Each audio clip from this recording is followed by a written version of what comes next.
CS ನ್ಯೂಸ್ಗೆ ಸ್ವಾಗತ. ನಾನು ನಿಮ್ಮ ನರಸಿಂಹಮೂರ್ತಿ. ವೀಕ್ಷಕರೇ, ನಿಮ್ಮ ಮುಂದೆ ಆರೋಗ್ಯದ ಒಂದು ತಪಾಸಣೆ ವಿಚಾರಗಳನ್ನು ಮುಂದಿಡುವಂತಹ ಹೊಸ ಪ್ರಯತ್ನವನ್ನು CS ನ್ಯೂಸ್ ಈ ದಿನ ನಿಮ್ಮ ಮುಂದೆ ಬರ್ತದೆ. ನಮ್ಮ ಆಲೋಚನೆ ಪ್ರಕಾರ ರಾಷ್ಟ್ರದ ಇಡೀ ಇತಿಹಾಸದ ಪುಟಗಳಲ್ಲಿ ಯುವಕರಿಗೆ ಇತ್ತೀಚೆಗೆ ಹೃದಯಾಘಾತಗಳು ಹೆಚ್ಚಾಗುತ್ತಿದ್ದು ಬಹಳ ಬೇಗ ಕಾಯಿಲೆಗೆ ತುತ್ತಾಗ್ತಾ ಇದ್ದಾರೆ. ಇದೊಂದು ಶೋಚನೀಯ ಸ್ಥಿತಿ.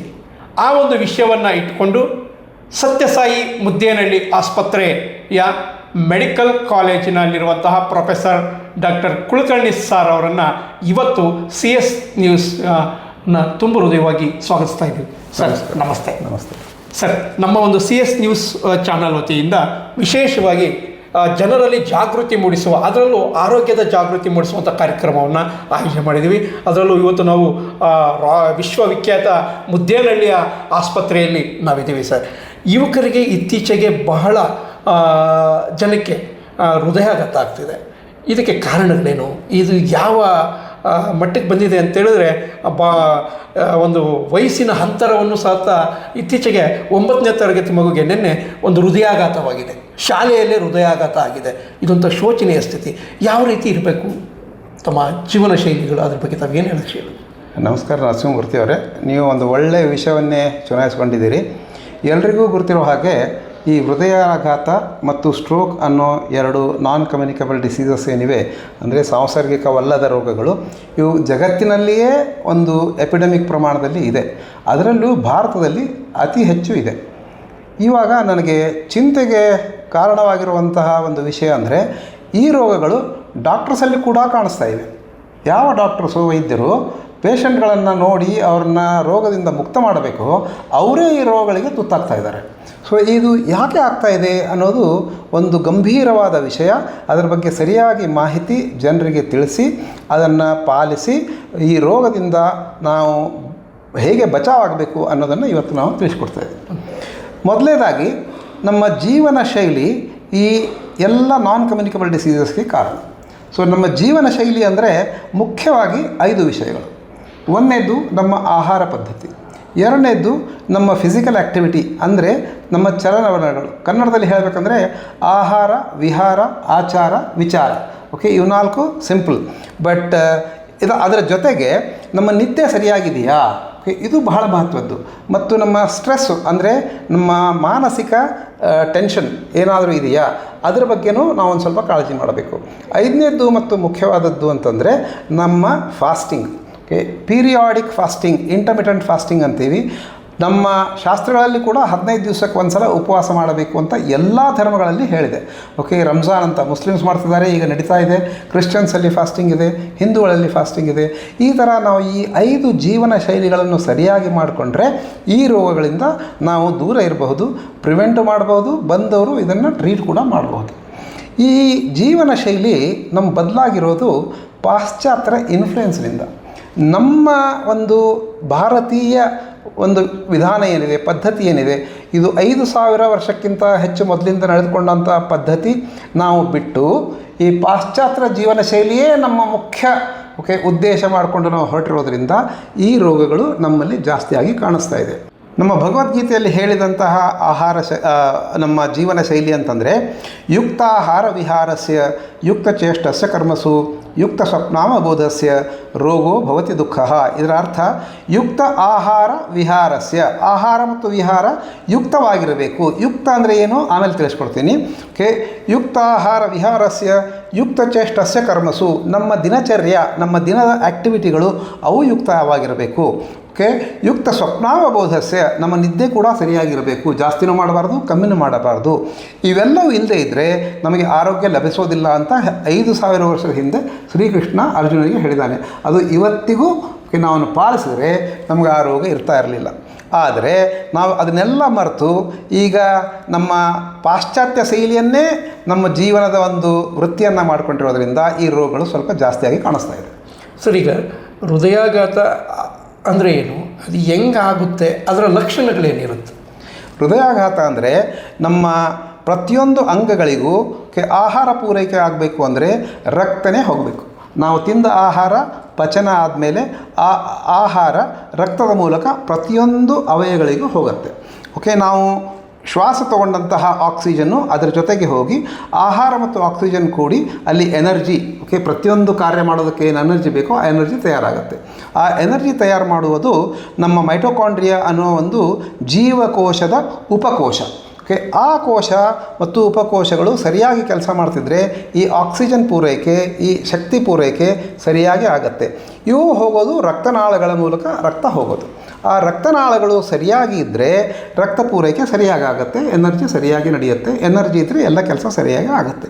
ರಕ್ತನಾಳಗಳಲ್ಲಿ ಬ್ಲಾಕ್ ಆಗಿಬಿಟ್ರೆ ರಕ್ತದ ಸಂಚಾರ ಸ್ವಲ್ಪ ತಡೆ ಆದರೆ ಅಥವಾ ರಕ್ತ ಸಂಚಾರ ಪೂರ್ತಿ ನಿಂತು ಹೋದರೆ ಹಾರ್ಟ್ ಕೆಲಸ ಮಾಡೋದು ನಿಂತು ಹಾರ್ಟ್ ಮಸಲ್, ಓಕೆ, ಡೆಡ್ ಆಗಿಬಿಡುತ್ತೆ. ಅದಕ್ಕೆ ನಾವು ಹಾರ್ಟ್ ಅಟ್ಯಾಕ್ ಅಂತ ಅಂತೀವಿ. ಅದ್ರಿಗೆ ಏನಾದರೂ ಮೂಲ ಲಕ್ಷಣಗಳೇನಾದರೂ ಸಿಗುತ್ತಾ ಪ್ರಾರಂಭದಲ್ಲೇ ಹಾರ್ಟ್ ಅಟ್ಯಾಕ್ಸ್ ಲಕ್ಷಣಗಳು? ಈಗ ಎಲ್ಲ ನಾನ್ ಕಮ್ಯುನಿಕೇಬಲ್ ಡಿಸೀಸಸ್ಗೆ ಮೋಸ್ಟ್ಲಿ ಸೈಲೆಂಟ್ ಕಿಲ್ಲರ್ ಅಂತಾರೆ. ಓಕೆ, ಮೊದಲೇ ಲಕ್ಷಣವೇ ಜನ ಸತ್ರು. ಓಕೆ, ಬೇರೆ ಯಾವುದು ಲಕ್ಷಣ ಇರೋದಿಲ್ಲ. ಕೆಲವರಲ್ಲಿ ಲಕ್ಷಣಗಳು ನಿಧಾನವಾಗಿ ಬೆಳೀತಾ ಇರ್ತವೆ, ಕಾಣಿಸ್ತಾ ಇರ್ತವೆ. ಮೊದಲೇದು ಅಂತಂದರೆ ನಮ್ಮ ಚೆಸ್ಟ್ ಪೇನ್, ಓಕೆ, ಎದೆಯಲ್ಲಿ ನೋವು ಬರೋದು, ನಮಗೆ ಒಂದು ಕಣ್ಣಿಗೆ ಚಕ್ಕರ್ ಬಂದಂಗೆ ಆಗೋದು, ಅಥವಾ ನಮ್ಮ ವೀಕ್ನೆಸ್ ಆಗಿರೋದು, ಅಥವಾ ನಮ್ಮ ಹೃದಯದ ಬಡಿತ ತೀವ್ರ ಆಗೋದು, ಇವೆಲ್ಲವೂ ಸಾಮಾನ್ಯವಾದ ಲಕ್ಷಣಗಳು. ಕೆಲವರಲ್ಲಿ ಇರುತ್ತೆ, ಕೆಲವರಲ್ಲಿ ಇರಲ್ಲ.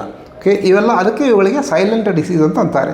ಇವೆಲ್ಲ ಆದ ತಕ್ಷಣ ನಾವು ನಮ್ಮ ಹಿಸ್ಟ್ರಿ ಇದ್ದರೆ, ಫ್ಯಾಮಿಲಿ ಹಿಸ್ಟ್ರಿ ಇದ್ದರೆ, ಅಥವಾ ನಮಗೆ ರಿಸ್ಕ್ ಫ್ಯಾಕ್ಟರ್ಸ್ ಇದ್ದರೆ ಆಸ್ಪತ್ರೆಗೆ ಹೋಗಿ ಅಥವಾ ಡಾಕ್ಟರ್ ಹತ್ರ ಹೋಗಿ ತಪಾಸ್ ಮಾಡಿಸ್ಕೊಂಡು ಎಲ್ಲವೂ ಸರಿಯಾಗಿದೆಯಾ ಅಂತ ಚೆಕ್ ಮಾಡಿಸ್ಕೊಳ್ಳೋದು ಅವಶ್ಯಕ.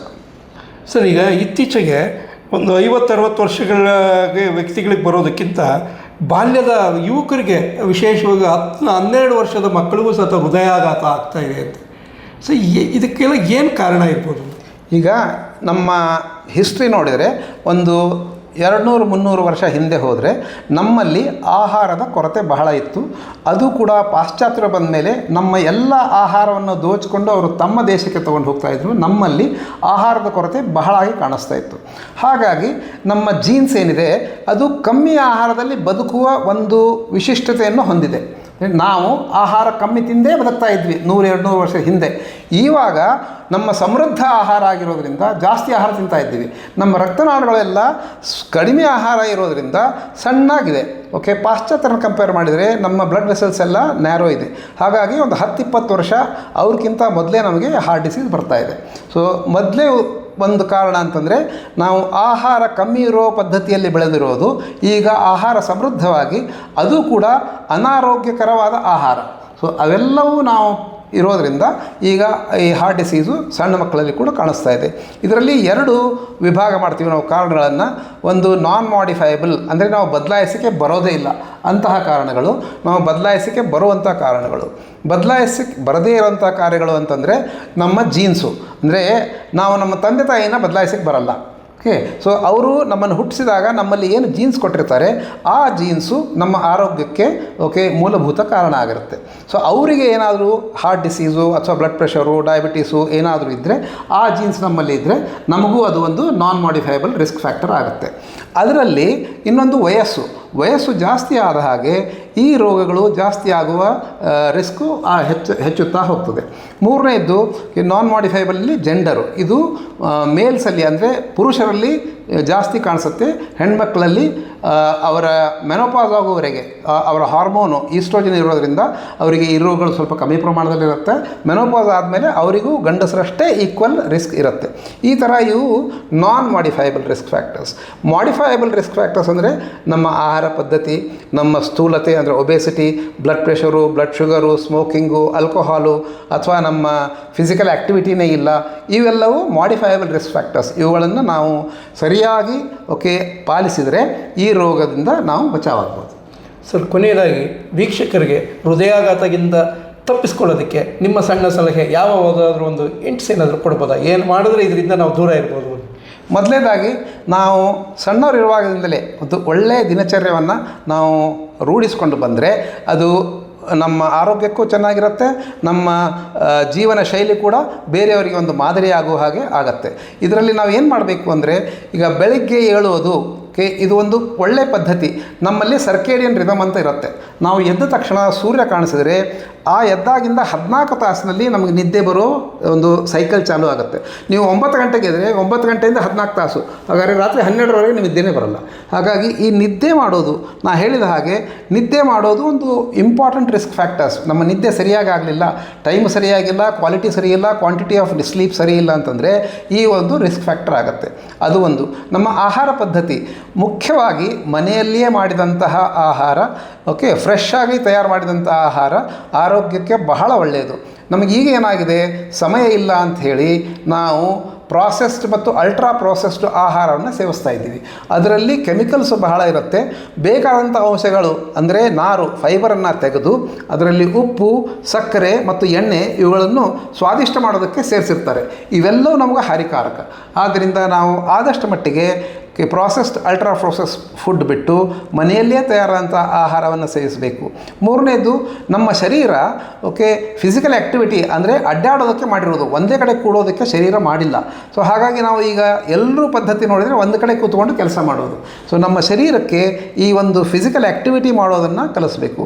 ಸರಿಯಾಗಿ ನಿದ್ದೆ ಮಾಡಬೇಕು. 8 ತಾಸು ಮಿನಿಮಮ್ಮು ಕ್ವಾಲಿಟಿ ಸ್ಲೀಪು. ಅದು ಬೇಗನೆ ಮಲಗಿ ಬೇಗನೆ ಹೇಳೋದು. Early to bed and early to rise makes man healthy wealthy and wealthy ಅಂತ ಏನು ಹೇಳಿದ್ದಾರೆ ಅದು ಬಹಳಷ್ಟು ನಿಜವಾಗಿದೆ. 4ನೇದ್ದು, ನಮ್ಮ ಸ್ಟ್ರೆಸ್ಸು. ಜೀವನದಲ್ಲಿ ಬಹಳಷ್ಟು ಸ್ಟ್ರೆಸ್ಸು ಅವಶ್ಯಕ ಇದೆ. ಆದರೆ ಕೆಲವೊಂದು ಸ್ಟ್ರೆಸ್ಸುಗಳು ಮಿತಿಮೀರಿ ಆದರೆ ಅವುಗಳನ್ನು ಮ್ಯಾನೇಜ್ ಮಾಡೋದು ಬಹಳ ಇಂಪಾರ್ಟೆಂಟು. ಈ ಸ್ಟ್ರೆಸ್ಸು ಸರಿಯಾಗಿ ಮ್ಯಾನೇಜ್ ಆಗದೇ ಇದ್ದರೆ ಮತ್ತೆ ಹಾರ್ಟ್ ಡಿಸೀಸು, ಸ್ಟ್ರೋಕ್ ಆಗೋ ರಿಸ್ಕು ಜಾಸ್ತಿ ಇರುತ್ತೆ.